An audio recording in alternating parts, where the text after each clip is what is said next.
for KTSM 915-544-5876 or comment online on our stream at facebook.com/Talk El Paso. It's 4 p.m. Mountain Time, and that means it's time to talk El Paso with Andrew J. Polk. Thank you all so very much for joining us here for Talk El Paso, airing live on News Radio 690 KTSM. I'm your host, Andrew J. Polk. Thanks for tuning in, however you may be doing so, be it on air, online, live streaming through the free and reliable iHeartRadio app, or joining us over on the various social media pages, facebook.com/Talk El Paso, the Talk El Paso channel over on YouTube, Twitter at Talk El Paso, or twitch.tv, Andrew J. Polk. Thank you for tuning in, however you may be doing so. A lot of stuff to talk about today, as the information was still developing and coming in during our broadcast yesterday. We have, of course, more on everything that happened in Uvalde yesterday and the continuing investigation into it, and also, unfortunately, the political battle lines that are being drawn over this immediately as well. Can't say I'm not surprised, but, well, was hoping for something a little bit different. Maybe that's too much in these days, but we'll certainly be getting into that. Of course, we also had the election going on yesterday. We've got the local and statewide results and what that sets up for, well, the rest of this whole season here, as well as impacts from those fires happening in New Mexico, surrounding the area practically. So we will be talking a lot further about this.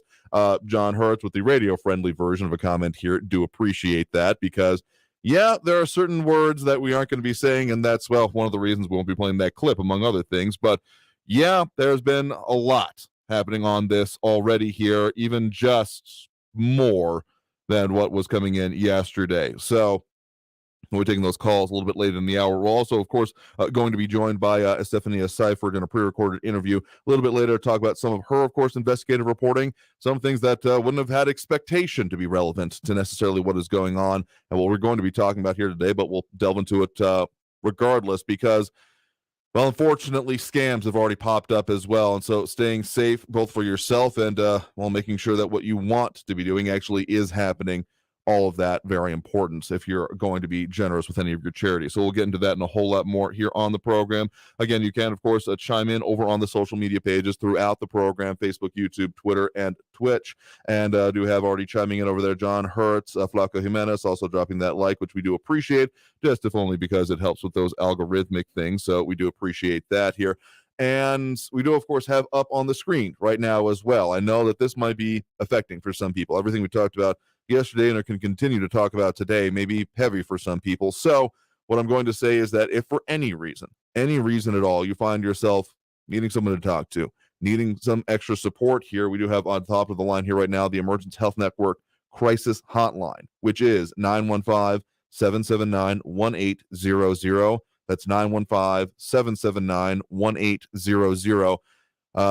Aware of people because I have family that work in this industry and even at that agency, but there is no relation or direct correlation between us and the show there, them and our show, but just it's a resource. So if you feel the need to use it, please do not hesitate. Again, that number, 915-779-1800. As much as there has been a lot of talk already about mental health, and important to keep, of course, track of yourself and the resources available to you should you need it for any circumstance, even related to this or not. Again, 915-779-1800.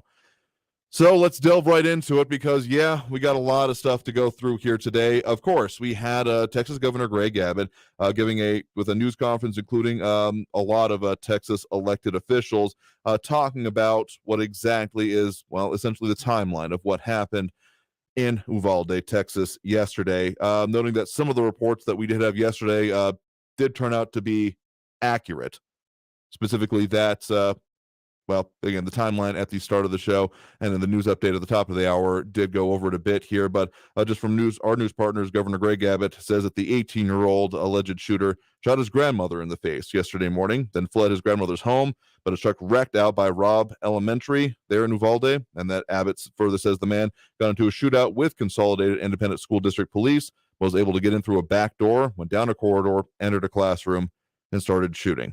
Law enforcement eventually shot and killed him. 19 students and 2 teachers died in the attack, while at least 17 others were wounded. That, of course, an ongoing situation on its own here. But the point that someone has already brought up, John Hurts with the radio-friendly version, well, Robert Francis Beto O'Rourke, of course, former El Paso congressman and current candidate for governor of Texas, going to be on the November ballot here, of course, disrupted part of that early part of the news conference happening in that town of Uvalde, approaching the dais and essentially blaming the governor and the current government of Texas for lack of action leading up to the attack. You can see many of that on your own social media. No, we will not be playing that clip because, among other things, as much as I would love to give you the context of it, there's no guarantee that we will not be blowing up FCC regulations by doing so. There was quite a bit of profanity uttered during it, and I have no confidence that I caught all of it in any even short clips that we have here. So you can find it from our news partners, including over at KFOX 14. Do believe it's on the very front of the website there right now. Just look for the article. Beto O'Rourke interrupts Governor Greg Abbott's press conference saying, "This is on you." And yeah, just be very warned that audio is very fraught. So that is why we will not be playing that audio here, but it is certainly out there and available. And that has, well, again, I can't say I'm surprised, even if a bit unhappy, more than a bit unhappy, that this has already come down to that. I mean, one of the first things you could actually hear during that news conference was, during that interruption of it being done by O'Rourke, was, I want to say it was actually Ted Cruz, of course, Texas Senator Ted Cruz, present there as well, saying that this is not the time for this, don't make a scene, along those lines here. Yeah, again, you can hear that audio for yourself if you're tuning in to it. Actually, at the news conference, of course, were a whole lot more, again, elected officials within Texas, including Lieutenant Governor Dan Patrick and House Speaker Dade Phelan were all present there as well. So, and some of the comments coming here, John Hertz, and again, we appreciate the radio-friendly version, saying Robert Francis O'Rourke is subhuman for what he did. He needs his 5 seconds of airtime because he's a pathetic loser. Flaco Jimenez agreeing there, saying, yep, very classless. And John Hurd saying in a slightly less radio-friendly version that he wished that I'm just going to say, Mayor of Uvalde would have taken action to do something to Robert Francis O'Rourke. And Flaco Jimenez saying, or had him arrested. He was escorted out of the auditorium by law enforcement present there at the time here. But, of course, not sure. Well, I can be pretty sure that this is going to be the end of the political debate, which has, of course, already started in the wake of this. Among other things, we have statements coming out from, well, a lot of elected officials, including El Paso Congresswoman Veronica Escobar and a whole lot more.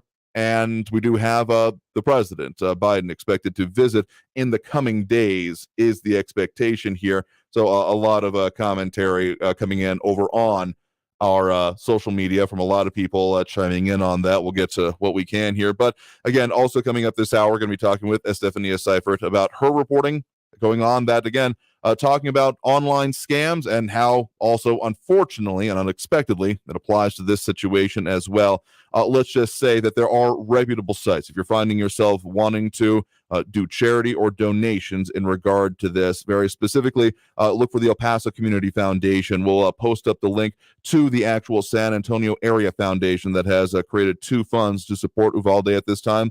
Essentially, shorthand, without getting too far into it, is make sure that you're going with reputable sources because, well, a lot of things can be put on the internet.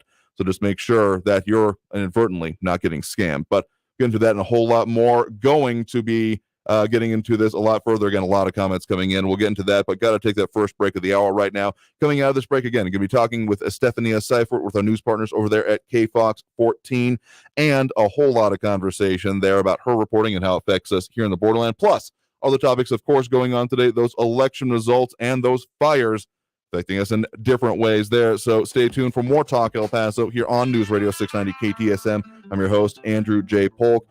Get a lot of comments coming in. Welcome to leave those throughout the program. After this break is Stefania and a whole lot more. So stay tuned with more Talk El Paso here on News Radio 690 KTSM.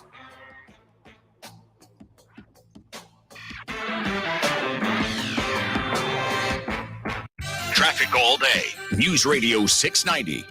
On Gateway Boulevard, southbound of Montana Avenue, a house fire in the area is blocking the right lane. Stay to the left there. I-10 westbound at Sunland Park, an accident reported. A semi-truck is blocking the right shoulder on Border Highway westbound at Fonseca. Stop-and-go traffic on Artcraft eastbound from west side to the I-10. On the 10 westbound at Mesa, look for a stalled vehicle blocking the right shoulder. Expect slowing. Kerry Edwards, El Paso traffic. This report is sponsored by the Ben Ferguson Podcast. Coming up on the Ben Ferguson podcast, is it possible that the Democrats and the Biden administration are purposely destroying our economy? Is it so they can gain more control over your life? That's exactly what they're doing, and I'm going to prove it. Download the Ben Ferguson podcast now. You know about their great deals on windows and doors, and now the Window Depot has everything for your complete home remodel. The Window Depot is a one-stop warehouse with the lowest prices and biggest inventory on in-stock, laminate, butcher block, granited quartz countertops, plus flooring and tile to finish your project. They also offer a huge selection of in-stock cabinets, or their designers can special order your cabinetry in a variety of colors and styles. Stores are open Monday through Saturday, but they also offer online ordering and no contact delivery. The Window Depot, more than a window store. If you're 45 or older, this message could save your life. Health experts now recommend starting regular colorectal cancer screening at age 45. Colorectal cancer is the leading cause of cancer death, but it's preventable through regular screening. There are more screening options than ever before, including at-home tests. You've got the guts to prevent colorectal cancer. Talk to your doctor about your options and visit cdc.gov/screenforlife for more information. Every 3 seconds, there is a new victim of identity theft. A criminal could be applying for loans in your name, selling your personal information on the dark web. Now, protecting your identity can be very easy thanks to LifeLock by Norton. No one company can prevent all identity theft or monitor every transaction of every business, but LifeLock, it's simple and easy to protect yourself, and you'll save up to 25% off your first year when you go to LifeLock.com or call 1-800-LifeLock. Just use the promo code Hannity. The most current and comprehensive. Just minutes away at the top and bottom of the hour, and always online at KTSMradio.com. In 50 feet, turn left. Why are you driving so slowly? After a few drinks, I'm taking it slow. Well, you're not fooling the cop behind you. What? Get ready to pay in 0.1 miles. Getting pulled over for buzz driving could cost you around $10,000 in fines, legal fees, and increased insurance rates. Nothing kills a buzz like getting pulled over for buzz driving, because buzz driving is drunk driving. Brought to you by the National Highway Traffic Safety Administration and the Ad Council. News Radio 690 KTSM El Paso. Live from the KTSM AM 690 studios, it's Talk El Paso with Andrew J. Polk. To be a part of the show, follow on Facebook at facebook.com/Talk El Paso. Now here's your host, Andrew J. Polk. Welcome back here to Talk El Paso, airing on News Radio 690 KTSM. I'm your host, Andrew J. Polk. Thank you for tuning in, however you may be doing so, be it on air, online, live streaming through the free and reliable iHeartRadio app, or joining us over on the various social media pages, Facebook, YouTube, Twitter, and Twitch. A lot of ways to chime in throughout the show here. And of course, we'll have those phone lines open a little bit later in the program, as we usually do here on Wednesdays. And also, as we have on Wednesdays, we are joined now here in studio by Stephania Seifert, investigative reporter with our news partners at KFOX 14. Thank you very much for joining us today. Thank you. Always a pleasure to be here. Absolutely happy to have you. A lot of important things to talk about today, including some both of your reporting, some recent reporting that you have delved into, and further stories you, of course, got coming up here. One of the ones that has, increased relevance here, the story that you did actually most recently on Monday here on online scamming and social media. Lay out the story as you were talking about it on Monday initially. Right. So this story was about a family on the east side, a situation similar to what many have unfortunately lived, right? The gate was left open by some gardeners, and their dog got out. And so they quickly made lost dog signs and posted them. Also posted them on social media, and they included their number. They included that there was a reward, and immediately they started getting calls and text messages of people saying that they had the dog. Some of them went as far as to Photoshop the photo of her dog into a picture to make it seem like they had the dog with them, just to make it believable that, you know, we have your dog, send us the reward and we'll give them back. The dog's name was Daisy and had been in the family for 6 years, older dog. And so really the family was just wanting to get out that, you know, this, you can't breed this dog, you know, she's spayed and she's our family dog. Like, we want her back. She's of great value to us. And, you know, you might not get a lot for her if you try and sell her. So just give her back is the message she was trying to get back. The reason she reached out to us and the reason this turned into an investigation was because of those messages she started getting, and they were asking her for, or sending her Google links, telling her, click on this just to verify that you're the owner. I just want to make sure that you are the real owner. Or, hey, give me your address and I'll drop by with the dog. And some of these area codes were from New York, from other cities. And she said, there's no way that my dog has made it to another state, you know, that far. And so what we did is we reached out to the FBI to see if this was a scam that they had been seeing lately. They mentioned that typically they see the puppy scheme, you know, where people pay for a puppy online and then never get it. We reached out to the Better Business Bureau, and they have what's called a scam tracker on their website, and you're able to put in keywords of different scams that you might fall victim to. In this case, we used pet, and we put in our area, and it showed all of the scams that have been reported in El Paso or in Las Cruces regarding pets. And so this is a little relevant to what's, you know, the tragedy that happened yesterday, just because now that we're starting to see the names and pictures of the victims, people are wanting to help, people are wanting to donate, and it's very easy to, you know, go online and think, oh, well, this is you know, the link to donate, or this is the place where I can send money to their family. And that's where, unfortunately, a lot of people take advantage and they start scamming people out of money in instances of tragedy. And so knowing your resources of where to go to verify that these websites are legitimate is important. Just seeing, you know, the key signs, if you will, of whether this is real or not is important, and just something to be on the lookout for those of you who are wanting to donate after what happened in Uvalde yesterday.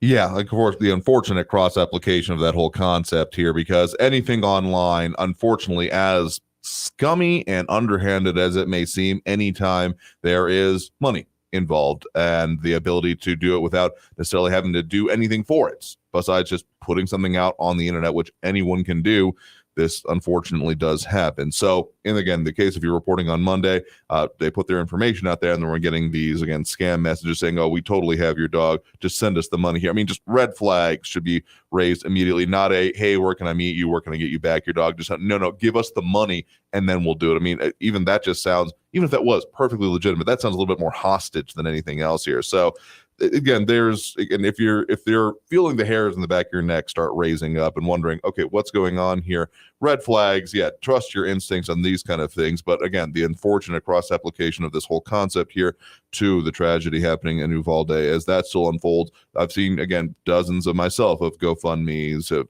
crowdsourcing, fundraising, that kind of a thing. And I mean, the best advice I've seen is that go with reputable organizations. Go with organizations you know, you trust, you've donated in the past. Maybe go directly with them if they're doing efforts on this or what they recommend here. There are ways to verify it. And so don't just do a search for any kind of fundraiser, because, again, the bar to entry into these areas and verification is very low. And sure, there have been, some of the major sites have made it so that they will deal with it kind of on the back end, saying, okay, well, we've canceled this, it'll be returned to you. I mean, it's not guaranteed that that'll happen in any case. So forewarned, forearmed, and knowing and doing your own, looking into it, making sure that what you're doing and your best intentions is going where you actually intend it to go to is very important. Right. It's very easy for anyone to set up a donation site and make it seem like it's real. So definitely do your research before you're willing to put money out there. Again, and that applies for just about anything online these days. Here again, guys, right now with us is Estefania Seifer, an investigative reporter with our news partners at KFOX 14. Want to find that recent story from her or any of our other previous reporting, you can find them online at kfoxtv.com. Just click under the KFOX 14 Investigates tab under either news or in the main bar there. But of course, this isn't the only bit of reporting you've been doing recently. I mean, this is your most recent report here, but something else that you have been following, and we've been referring to your reporting back on quite a lot here, is on previous contracts for the city manager, because that whole kerfuffle, of course, continuing on this week, as for those that have been paying attention, that there has been another contract extension discussed after there was the veto on the previous one. It might get a little foggy here because this is another 2029 extension, but some of the details, at least even from the previous extension, are, well, still not totally clear yet, including the intention behind some of the votes here. Right. So what changed, aside from everything you just mentioned, is that one of the city reps who initially voted against the extension now voted in favor. And that was Claudia Rodriguez. And so one of our reporters, Vania Castillo, spent her whole day yesterday trying to track her down and trying to get an interview from her just to get a sense of why she flipped her vote, what the reasoning behind it was. She said she was not able to give an interview, but that she would provide a statement, and we're still waiting to get that statement.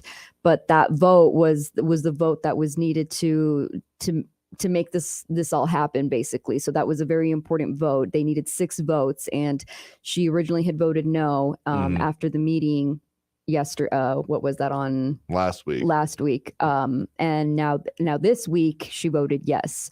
So that makes this a new contract extension. Again, we're not talking about the original item, just to lay it out here, on overriding the veto on Monday was deleted from the city council work session, but then this came up as another, well, a different extension, but this one now being considered veto proof, since there are those 6 votes in place there. So that is the reason and the significance behind this, and why it's very reasonable to ask the questions about this vote change here. But some of the key things about the contract that is, again, still being looked at, because this is essentially just them putting it forth now to the mayor to then finalize the contract with the city manager. There have been a couple of important updates. One was the, at least publicly noted, removal of that new salary basis of that $450,000. Still merits 5% increases and other benefits still included in there. But again, you're still waiting on getting the full details on that, right? Still waiting for that contract. And something to note as well is that the city of Frisco did hire a city manager. That happened yesterday.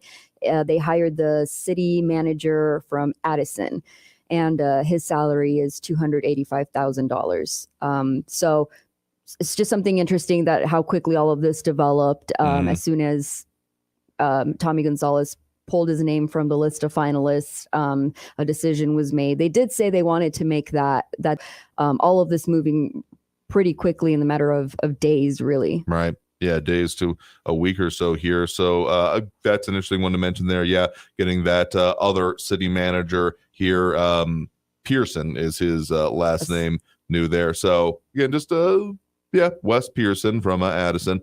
And that salary probably going to come up further in conversations on this here. One other thing we wanted to touch on here is, of course, the reporting that you teased last week, as it was last week's story here. And this has some more personal relevance to me as well. And again, if you're just joining us, guest right now is Stephania Seifert, investigative reporter with KFOX 14. I want to find her stories online, kfoxtv.com, and then look for the KFOX 14 Investigates under the news tab or main search bar. The story that you did last week that we talked briefly about in the show last week was about bridges in Las Cruces and their repair or lack thereof.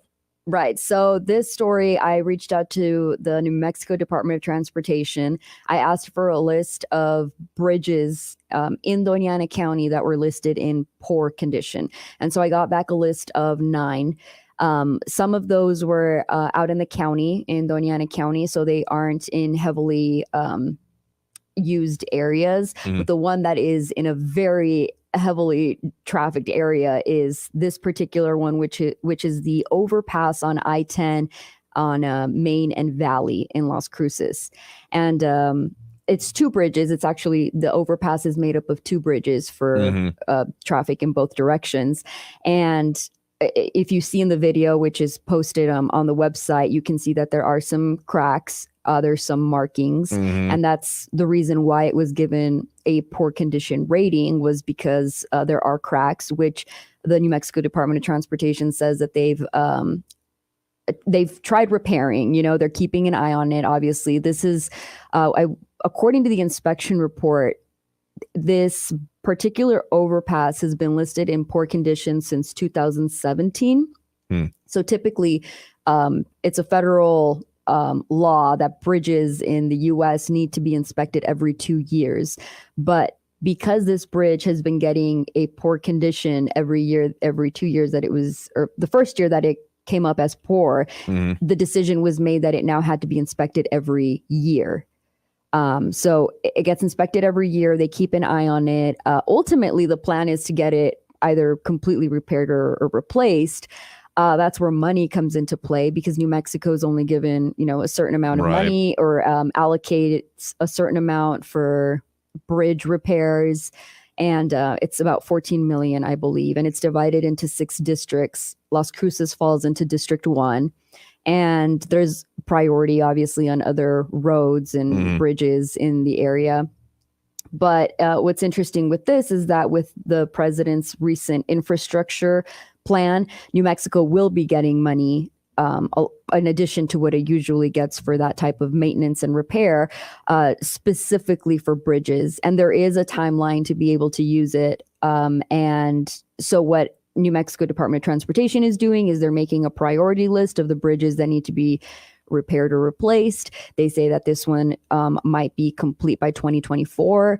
And that just because a bridge is listed as poor doesn't mean that it's unsafe. And that's why it's still open. That's why people still are able to drive on it. And there are limit restrictions of weight, but other than that, they say that it doesn't necessarily mean it's unsafe, and that it doesn't mean that it didn't pass inspection just because it's in poor condition.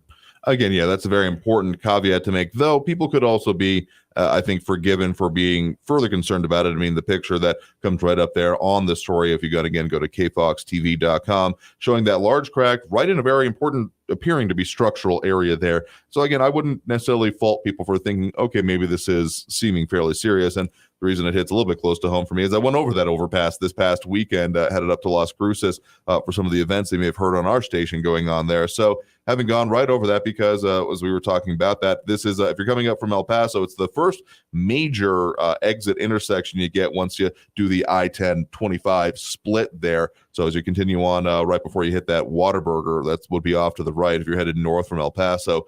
So, yeah, I went over that one, then down to the next exit. So definitely went over that bridge a couple of times myself here. So the concern about what it's doing on it, I feel like that's been some work happening on some of these overpasses in Las Cruces previously. But this one, yeah, it could definitely use a little bit of a TLC, if not a lot more. Yeah, according to the inspection report, it gets about 38,000 cars on both bridges on a daily basis that are just driving on this overpass. So a very heavily transited bridge. And I'm trying to see the exact weight restrictions that are on it right now. So the restriction is a maximum of 120,000 pounds. So this is for permit loads, because semis or, oversized, like trucks, they have to get permits to carry a certain amount of weight, because sometimes they might be coming across areas like this bridge where there is a weight restriction. And so just to give you an idea, the maximum weight for this particular bridge is 120,000 pounds for permit loads. And according to JD Powers, a fully loaded semi is 80,000 pounds.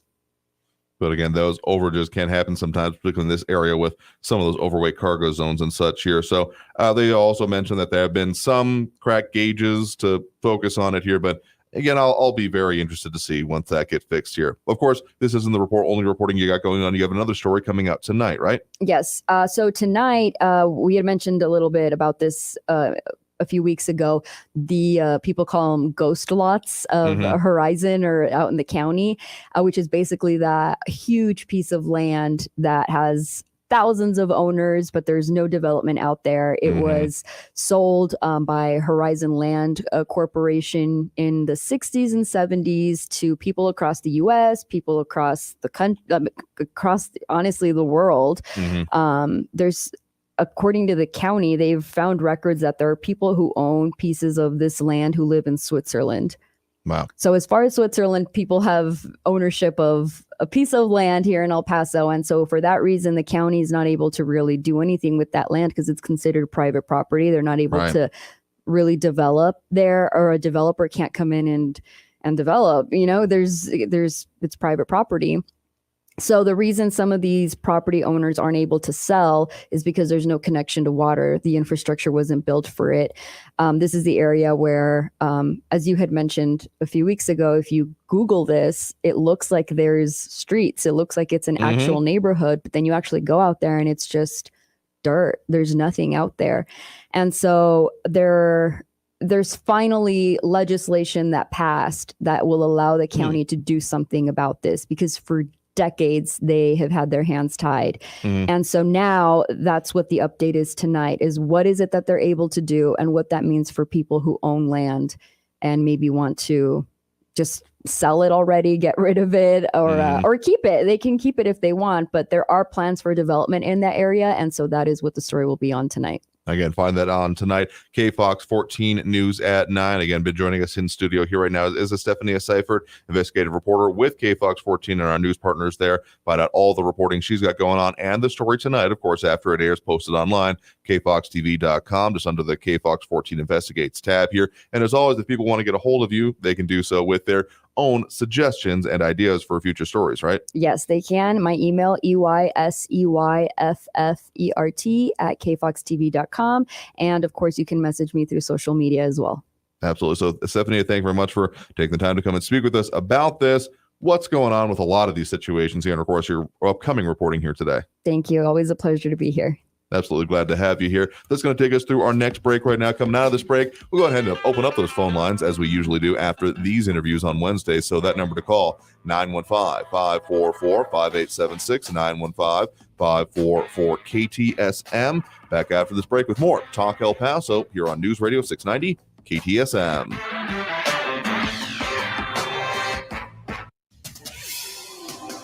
El Paso's News Radio 690 KTSM. I'm Selena Madrid with your CBS 4 News Update. The community of Uvalde, Texas is grieving today after a gunman went on a shooting rampage in an elementary school, killing at least 19 students and 2 teachers. Texas Governor Greg Abbott has identified the gunman as 18-year-old Salvador Ramos. Now, this mass shooting is just the latest in a long list of mass shootings in the Lone Star State. 14 people were killed in the 2009 Fort Hood terrorist attack. In 2015, 9 people were killed in a shootout in Waco. 8 were killed later that year in a domestic violence shooting near Houston.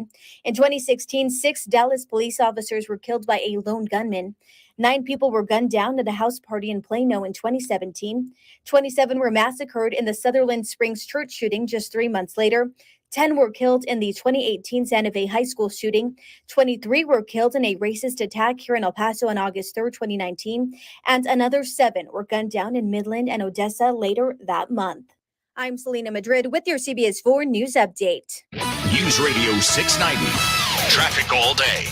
From the KFOX 14 Severe Weather Center, this is Chief Meteorologist Sandra Diaz. We continue to deal with some very dry and hot weather here in the borderland. We've also had that haze from the smokes off in the Gila Mountains. But as we get into Thursday and Friday, our weather pattern will shift, and that means we are going to see lighter winds, but warmer temperatures, even the return of triple digits going into our holiday weekend. This report is sponsored by the Ben Ferguson Podcast. Coming up on the Ben Ferguson Podcast, is it possible that the Democrats and the Biden administration are purposely destroying our economy? Is it so they can gain more control over your life? That's exactly what they're doing, and I'm going to prove it. Download the Ben Ferguson Podcast now. Wondering if the COVID vaccine is right for your child? If you can trust it? Want to know what a healthcare professional would say? I'm Dr. Ada Stewart, Board Chair, American Academy of Family Physicians. We want you to know it's important for all children 5 and older to get a COVID vaccine, because we know that millions of cases of COVID have been in kids. You can trust the COVID vaccine for yourself and for your kids. I do. We can do this. Find a vaccine near you at vaccines.gov. Paid for by the U.S. Department of Health and Human Services. El Paso Community Foundation supports the causes you feel passionate about here in the borderland, whether it's education, social services, arts and culture, the environment, health, or economic development. The El Paso Community Foundation has been promoting philanthropy and progress in our hometown region for more than 45 years. Make your mark with us. Start a fund today for good, for El Paso, forever. Learn more at epcf.org. That's epcf.org. Comfort Keepers of Las Cruces is now hiring in-home caregivers. If you're kind and compassionate, then Comfort Keepers of Las Cruces may have a fun and flexible new career for you. Call 575-521-4400 today. Comfort Keepers of Las Cruces, elevating the human spirit. Coming up on the Ben Ferguson podcast, is it possible that the Democrats and the Biden administration are purposely destroying our economy? Is it so they can gain more control over your life? That's exactly what they're doing, and I'm going to prove it. Download the Ben Ferguson podcast now. This report is sponsored by the Ben Ferguson Podcast. Donna from Louisiana. The storm just hit, and we went from donating to the food bank to needing it. Hunger is a story we can end. End it at feedingamerica.org. Brought to you by Feeding America and the Ad Council. News on the hour and a half. Traffic and weather all day. I don't watch television, so I get all my news from you. News Radio 690 KTSM. El Paso's News Radio 690 KTSM. Live from the KTSM AM 690 studios, it's Talk El Paso with Andrew J. Polk. To be a part of the show, call 915-544-KTSM or follow on Facebook at facebook.com/Talk El Paso. Now here's your host, Andrew J. Polk. Thank you all so very much for joining us here for Talk El Paso, airing live on News Radio 690 KTSM. I'm your host, Andrew J. Polk.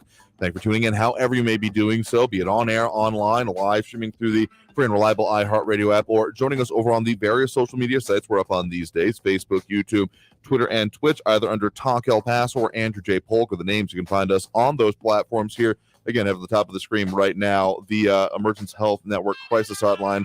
Again, if you think yourself or anyone you know may need it, just jot it down, keep it in mind there, 915-779-1800. I know more than a few people saying, given the events here, that this is dragging up things for them, and everyone is different. It's going to affect everyone differently, so just in case you or anyone you know need it, it's a good one to keep in mind, 915-779-1800. We will have that up a few times during the show, but of course, it did announce that those phone lines are open as well. So if you are wanting to chime in at this point in the program, of course, our phone number, 915-544-5876, 915-544-KTSM, available right now.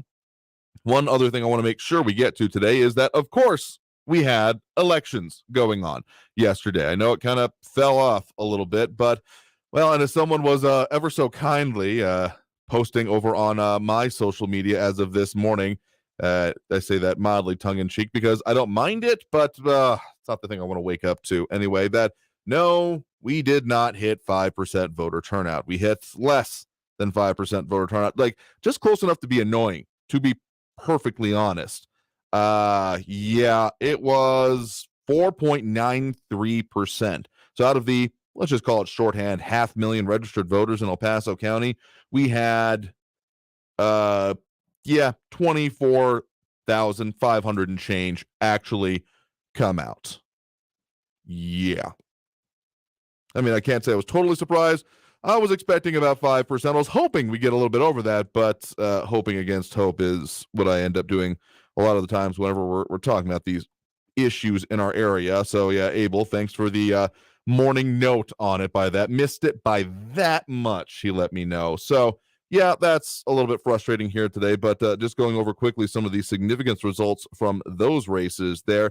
Both locally and statewide, George P. Bush failed to hit about 35%, right about there. So Ken Paxton will be going forward onto the November ballot as the Attorney General Republican candidate for Texas, of course, the incumbent there. One other race that we had talked about statewide that was interesting, Wayne Christian, the sitting railroad commissioner, did defeat Sarah Stogner despite her novel campaign, both locally and statewide.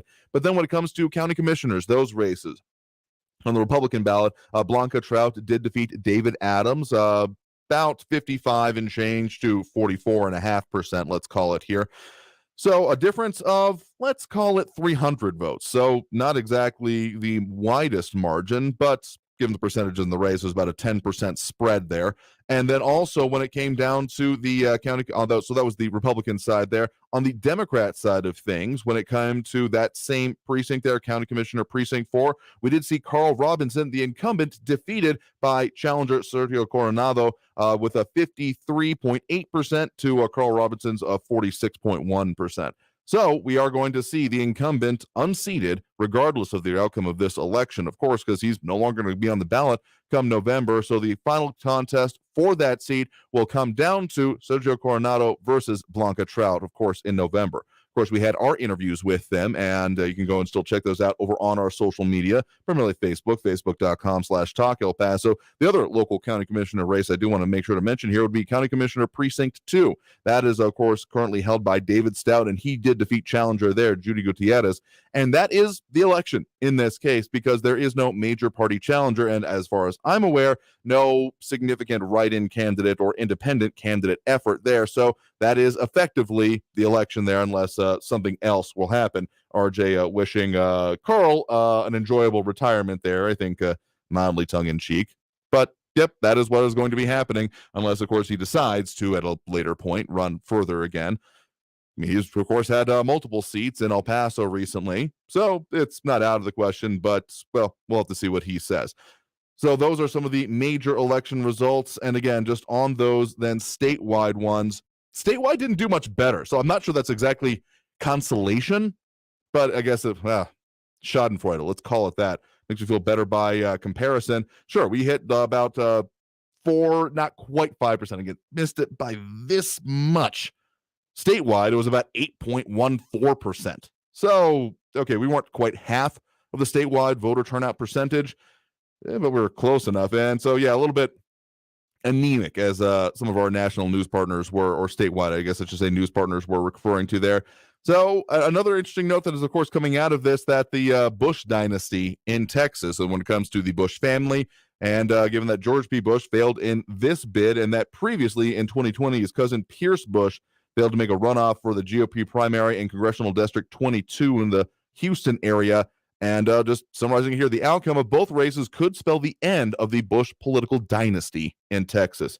And to know your thoughts on that here. So those are just a couple of the races I wanted, of course, focus on. But as we've talked about since the top of the show here, more political implications and include focus on Texas races coming out of, well, all the discussion here and the situation in Uvalde. A lot of commentary coming on over on our social media. John Brazelton, Rudy Rivera, Maria Coleman, RJ, Catherine Codry, and Joey Carlson, A.W. Hill, John Hertz, Louis Pinato, and a whole lot more chiming in over there on all of this situation. Also dropping those likes you want to mention at this point. Robert Haynes, Robbie Flores, Monica Cervantes, and Flaco Jimenez. Do appreciate that. Yeah, I will say that the one statement given by O'Rourke after the whole stand-up during the news conference there, he told reporters afterwards that it wasn't a time to make political points, but to come together. So I'm not sure if that was totally what he was expecting to achieve there. But of course, I've said the phone lines are open here, as if I went on the long bit about, well, all of the elections here. But we do have a call on the line here right now. Again, that number to call is 915-544-5876-544-KTSM. You're live with Talk El Paso. Who's this? Hey, Andrew, this is Joe on the west side. Hey there, Joe. And I was calling just to say a couple of things. One of the things that I wanted to say was what you just mentioned about Beto. Beto was acting out. He was throwing a tantrum because he's out of desperation, really. He knows he knows things are bad for him. He knows he's going to lose, so he was just throwing a tantrum there, a kitty tantrum. But I wanted to talk to you about the what happened yesterday. Mm-hmm. And then the caller that you had, that guy from Northeast El Paso. And I usually don't want to mention his name, but today I'll mention his name. His name is Gerardo Rivera. Yesterday we were all shocked by what happened. Mm-hmm. We were in mourning. We were trying to reflect on what had happened and why it happened and where else can it happen. But this guy from Northeast El Paso, he goes into a tirade, pointing the finger at everybody except the Democrats. Why point the finger at the Republicans and, of course, on Trump? Mm-hmm. Let me say something. Mm-hmm. We now have serial killers representing every race in America. We have had Asians, Black, Hispanics, and whites that were serial killers. But it seems that lately, more Blacks are serial killers. Yeah. And are they supremacists? We had that killing, for example, you had the killing in Wisconsin where 61 people were run over by one person. Now, if you try to take guns away from people, it's going to make it worse because they can use a car to run over people. He hurt more people than anybody has ever hurt in this country with a weapon. And then the fact of the matter is that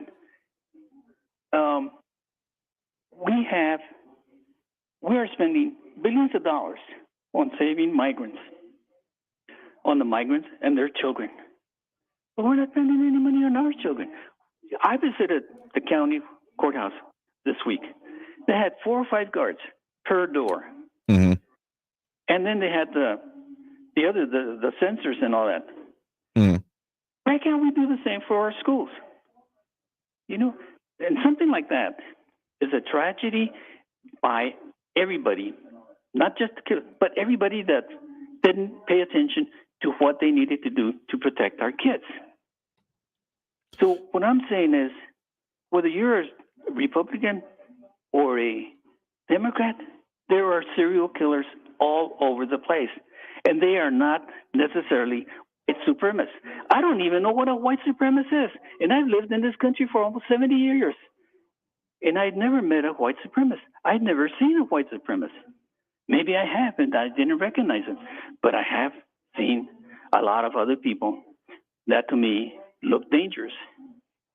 And not necessarily just white people. And one thing that we have to learn as Hispanics is if somebody hates white people, they hate us too because we are white. Us Hispanics are considered white people.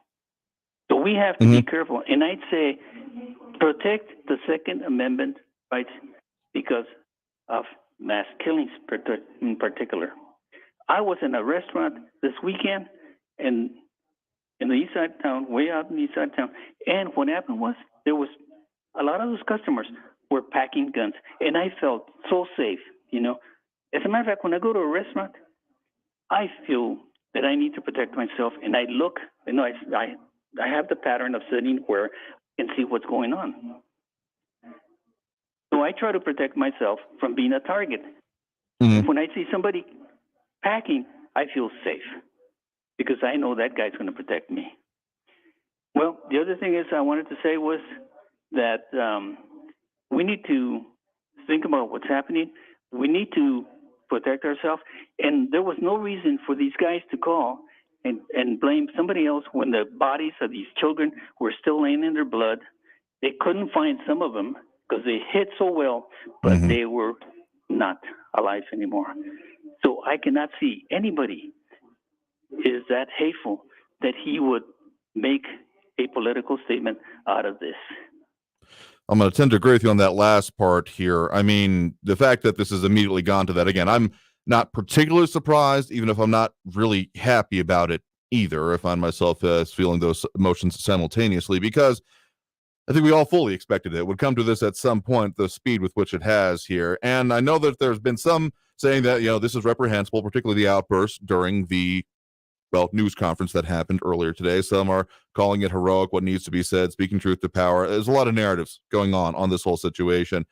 The one part I'll agree with you most on about specifically is the idea of school security. I think that has, as more facts have come out about this, I was withholding my judgment a little bit yesterday, but I did speak about that briefly as being one of the biggest concerns and one of the things that, when I have been in elementary school in the last decade or so, which has not been often, than what I've seen and some changes I've seen in newer ones. Well, tell you what, we'll have to get into that more here in this next segment. So thank you for the point in the call. We got to take this break right now to hit our rest of the breaks for the end of the hour here. So we're going to take more of these comments, more of these calls, more of all this coming out of this break with more Talk El Paso. You're on News Radio 690 KTSM. Again, that number to call, 915-544-5876-544 KTSM. Back after this break with more Talk El Paso. You're on News Radio 690 KTSM. Stay tuned. Traffic all day. News Radio 690.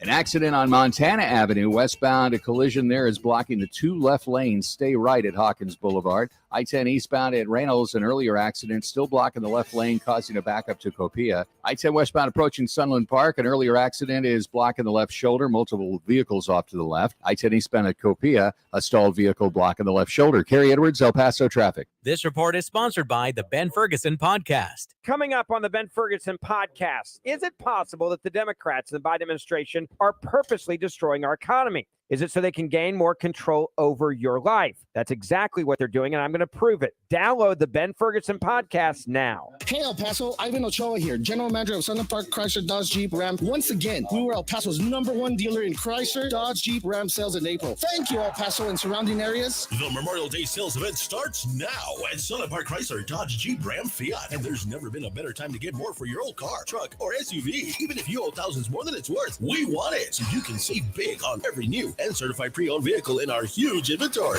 2022 Ram 1500 trucks with 0 APR for 60 months. All new 2022 Jeep Wagoneer full-size SUV with third row seating. 0 APR for 60 months. 0 payments for 90 days. Plus, we have aggressive lenders with great rates and terms, even if your credit is less than perfect. All military personnel and all first responders receive an additional discount. Thank you for your service. Sunland Park Chrysler, Dodge, Jeep, Ram, Fiat. Where buying a car is fun at I-10 at Sunland Park Drive or online at sunlandparkdodge.com. Estamos en tu esquina, El Paso. El Paso Strong. Includes factory rebate and dealer discount plus TTNL. 0 APR is $16.67 per thousand financed on select vehicles with approved credit. Offers not combined. Overcoming drug addiction was difficult, but I found the path to recovery that worked for me. The road to recovery is different for everyone. Find the path that works for you. Learn more at cdc.gov/stopoverdose. What's all the buzz about cleaning your nose, nasal hygiene, and navage? The science is simple. Your nose is the body's air filter for trapping allergens and viruses, but it's not perfect. Like washing your hands and brushing your teeth, it's time to start cleaning your nose too. Navage uses powered suction to pull saline in one nostril to the back of the nose where most allergens and viruses multiply, then flushes them out the other nostril before they reach your lungs. My name's Martin Hoke, and I didn't invent nasal irrigation. It's been around thousands of years. I did invent Navage to make it easy for everyone. In less than 30 seconds, you can clean your nose. And because it's all natural and drug-free, it's safe to use Navage every single day. Are you ready to join nearly 3 million people who use Navage to breathe better, sleep deeper, snore less, and stay healthier? At Walmart, Walgreens, CVS, Rite Aid, Bed Bath, and Target. Navage, N-A-V-A-G-E. Clean nose, healthy life. With Andrew J. Polk. To be a part of the show, call 915-544-KTSM or follow on Facebook at facebook.com/Talk El Paso. Now here's your host, Andrew J. Polk. Short time you hear this segment. Don't worry, we're going to be back top of the next hour with more Talk El Paso here after that news. A lot of subjects we'll continue to delve into, so stay tuned. Right back after this. Again, that number to call. A lot of comments coming in over on a lot of the social media aspects here. We'll get to that and a whole lot more. Back with more Talk El Paso after this break here on News Radio 690 KTSM. Traffic all day. News Radio 690.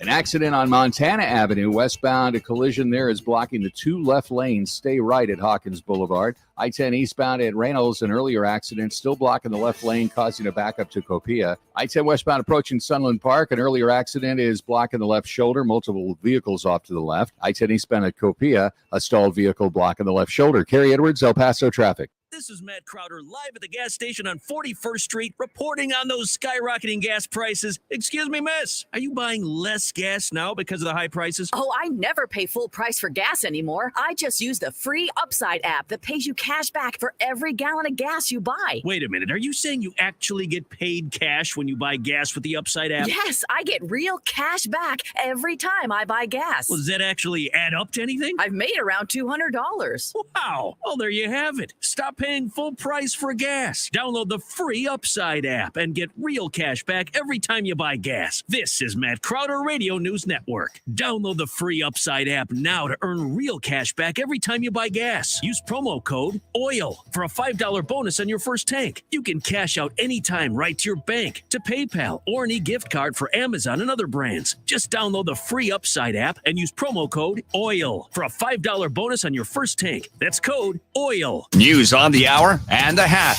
Traffic and weather all day. News Radio 690 is KTSM AM El Paso, an iHeart radio station.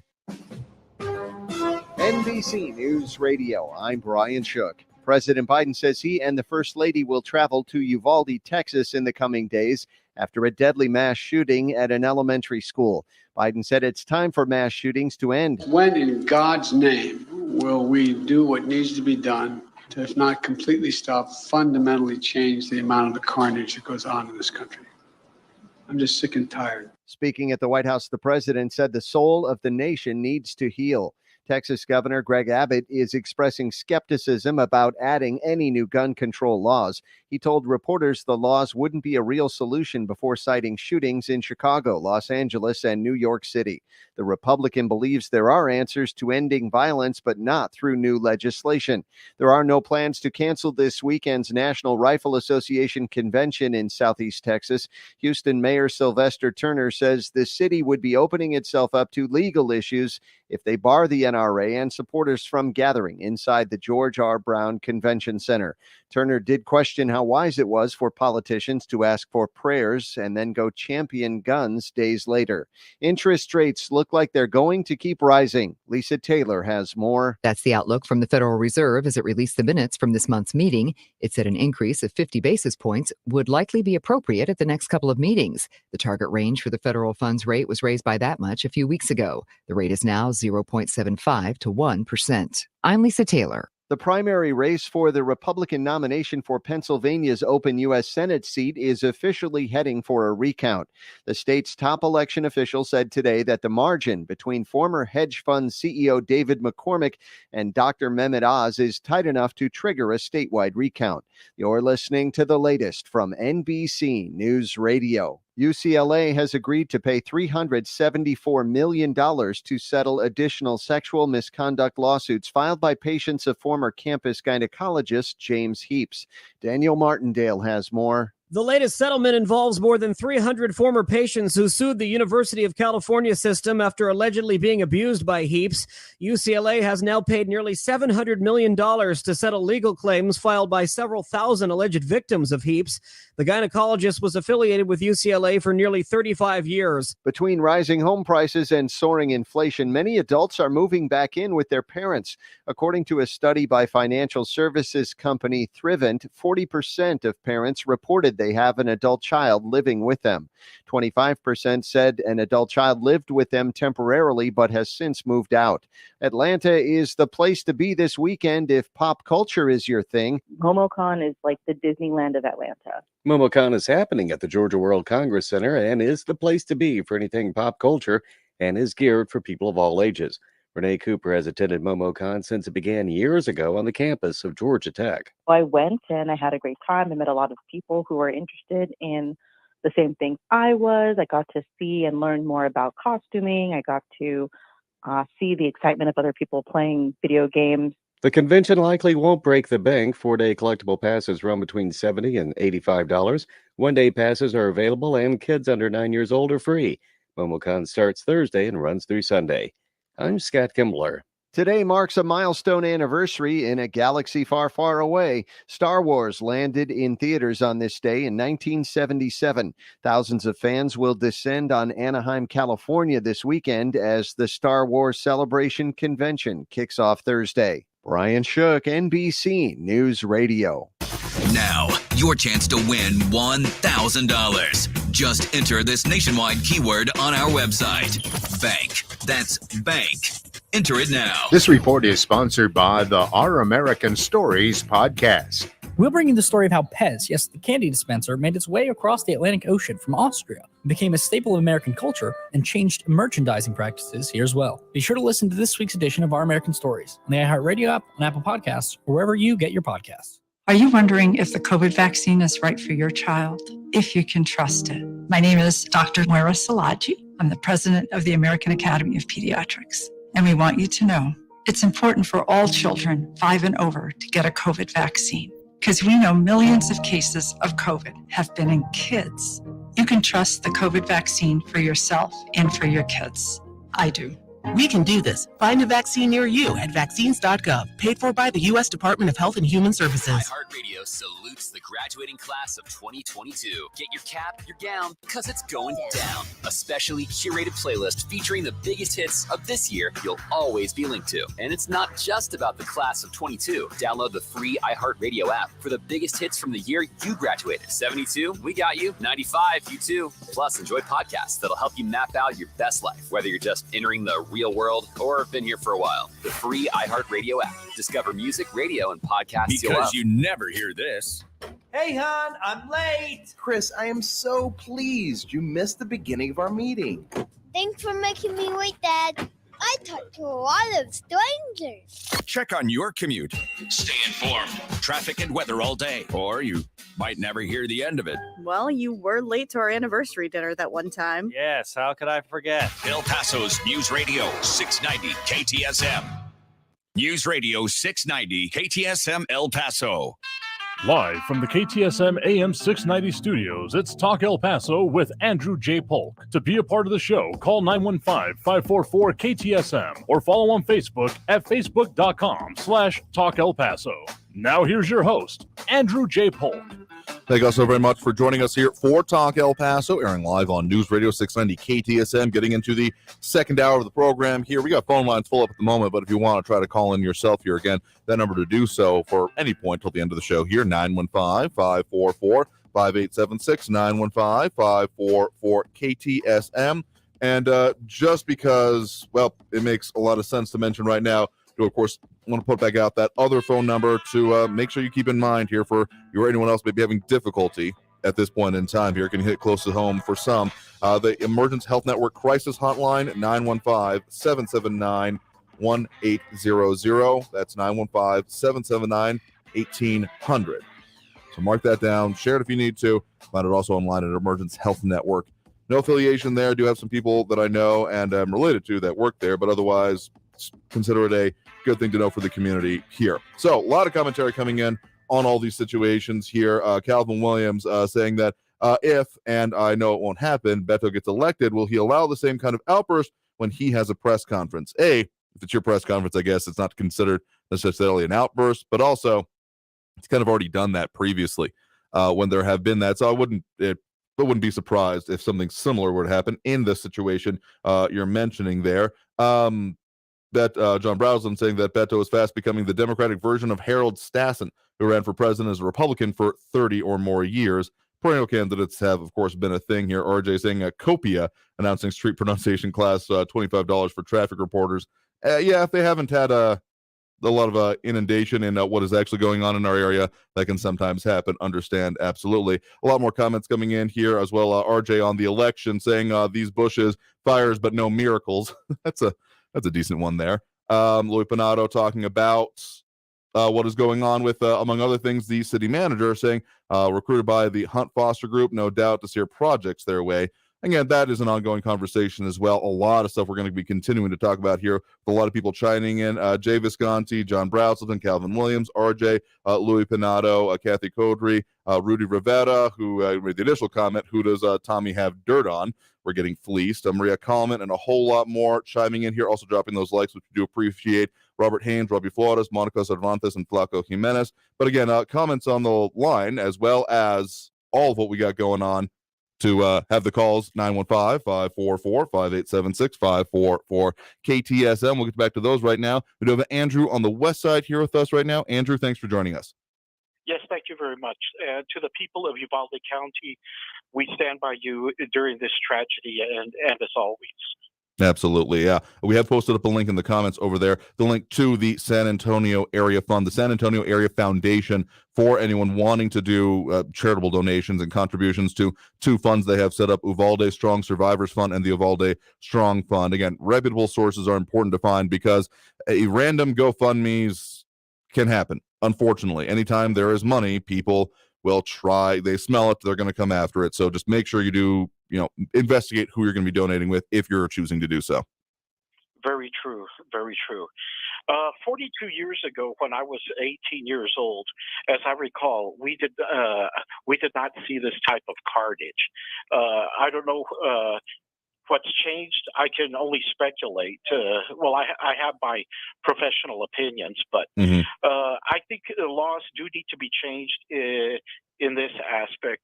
I don't think an 18-year-old or even a 19-year-old is mature enough to own a handgun.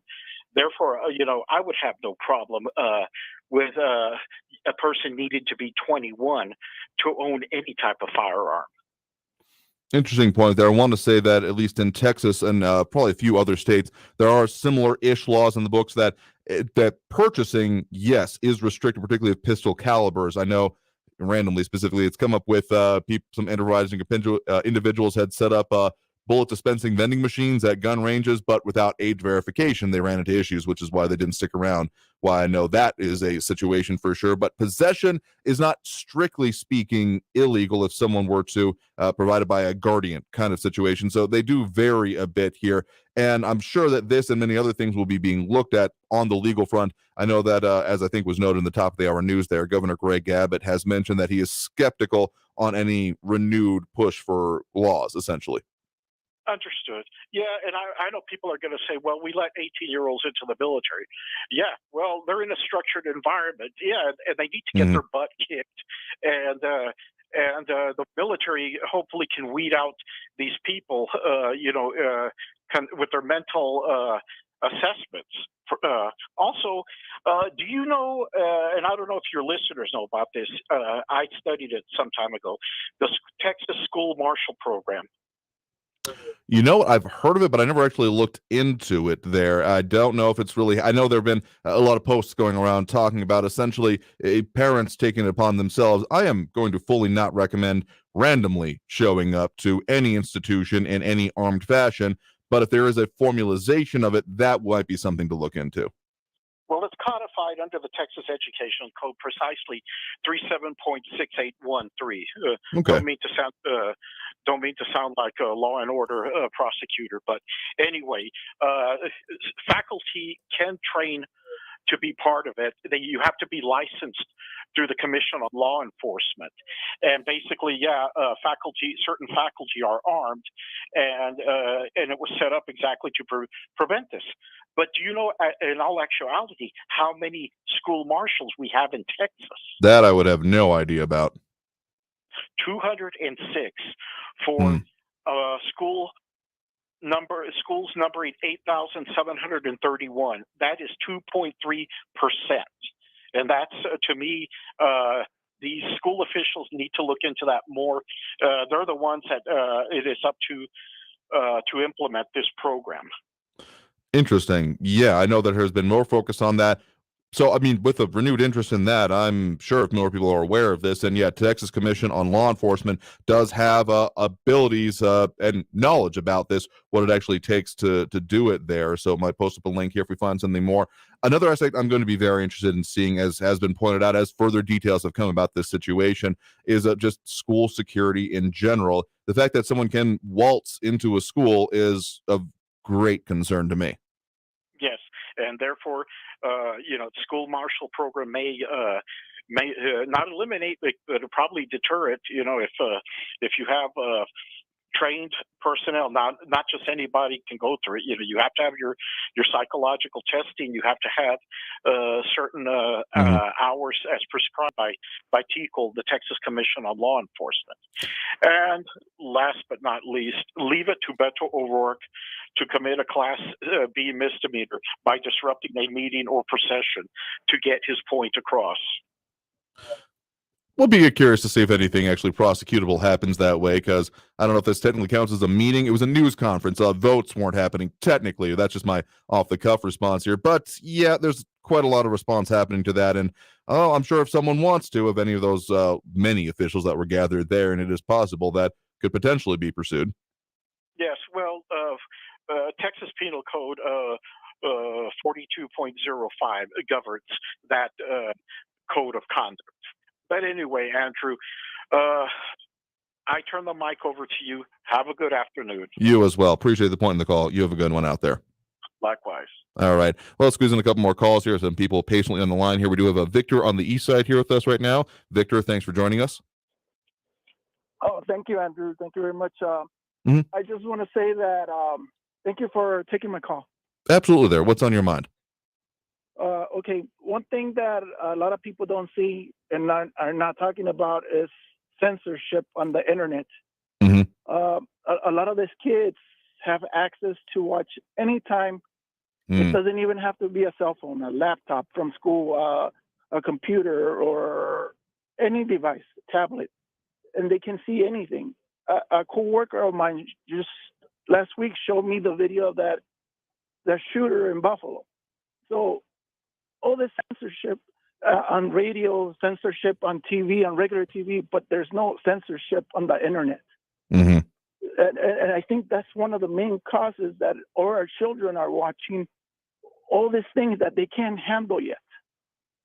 You can ask any kid that a 14, 13, 10-year-old if they've seen things that are improper, and they won't tell us the truth. They will hide it from us, from the parents, from teachers, from adults. You can blame the gun, but at the end, it's the internet that is pushing this on our kids too. That's all I have to say, Andrew. No, that is Thank you for taking my call. No, sure, absolutely. Thank you for the point in the call there. It is an interesting point you bring up. I will agree, because I have a random experience with this, actually.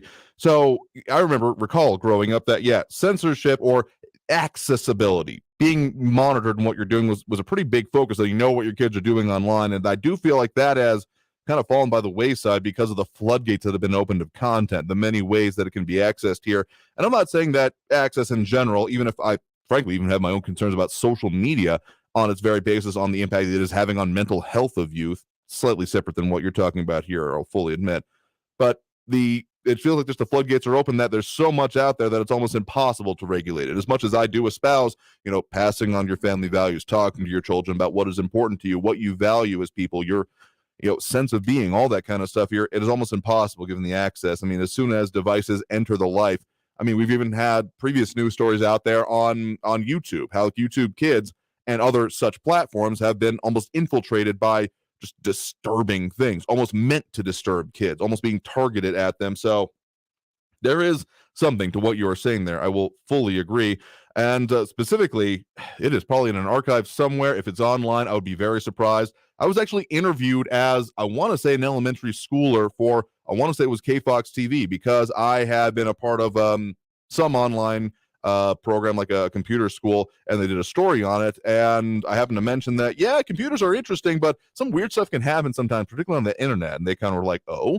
And I said, I was looking up video game cheat codes one time, the stuff for like Infinite Lives, or get all, I think like Sonic the Hedgehog is what I was playing. I was looking for, codes or that kind of a thing for old school games. And I clicked something wrong and ended up on a gambling site. Now, of course, not the most egregious thing you could have ended up on, but I remember very clearly me saying, I have no idea how I got there. And then the voiceover from the anchor or reporter at that point in time said, little Andrew could have ended up in a much worse place online. So I'm sure it's on some tape out there somewhere. If anyone can drag it up, I have no idea how to even begin looking for it. But that's just and this was, decades ago at this point.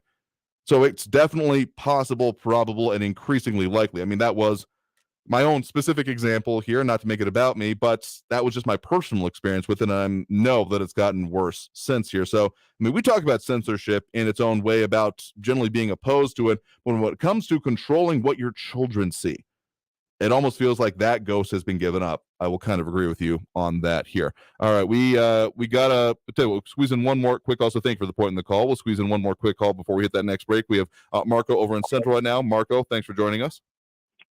How's it going, Andrew? Doing all right there. What's on your mind? Well, how do I want to make these points real quick? I'm sure the Democrats, liberals, they probably say if these kids would have been aborted, they wouldn't have been murdered. But that's just there. The reason I want to call is that, Beto O'Rourke is that. You know who I want to give it up to today? I want to give it up to the guy in the what do you call that? In the walker. Man, he put Beto in his place. He made Beto look like a fool. But Beto's just emblematic of the Democrats. Uncool poser type people. They go up there and they think they're making these cool points, and they're not. They look absolutely ridiculous and foolish. And so and Beto's like the type of person that you see, like, I don't even want to say that, but it's a tragedy to see what he did to go over there. And this is the best El Paso can do, I guess. You know what?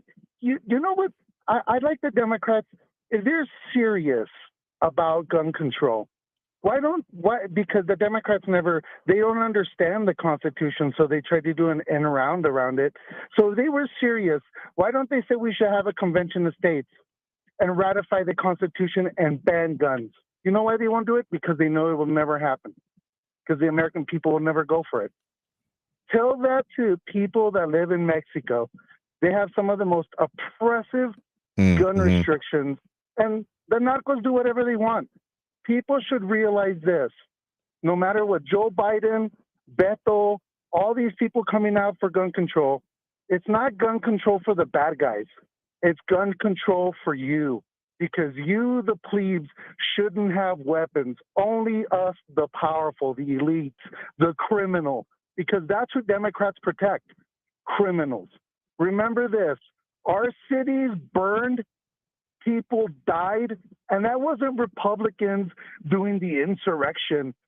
That was Democrat constituents going around this country burning things down. And if you don't think it happened, look at Kenosha. That's why we witnessed a kid murder or shoot a pedophile because this guy was going crazy in the city burning things down. That's the things that will happen if the Democrats get their way, because they have no respect for the law. They have no respect for tradition. They have no respect for the Constitution. And if they did, again, if you Democrats truly believe that the people are on your side, have a convention of states.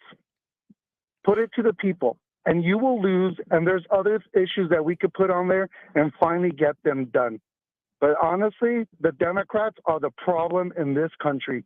All they've done is teach our children how to be malevolent little beings instead of being very merciful and thoughtful kids. And quite frankly, I hold this as their step. They're going to turn around and put it on our step? No. You all are the ones that are teaching our kids how to be little heathens, little Luciferians out there, teaching them how to play 5 Days at Freddy's and Sad Satan. You want to talk about the stuff that's being exposed to kids? Go look at that stuff, Andrew. Sad Satan is a game that's catered towards kids.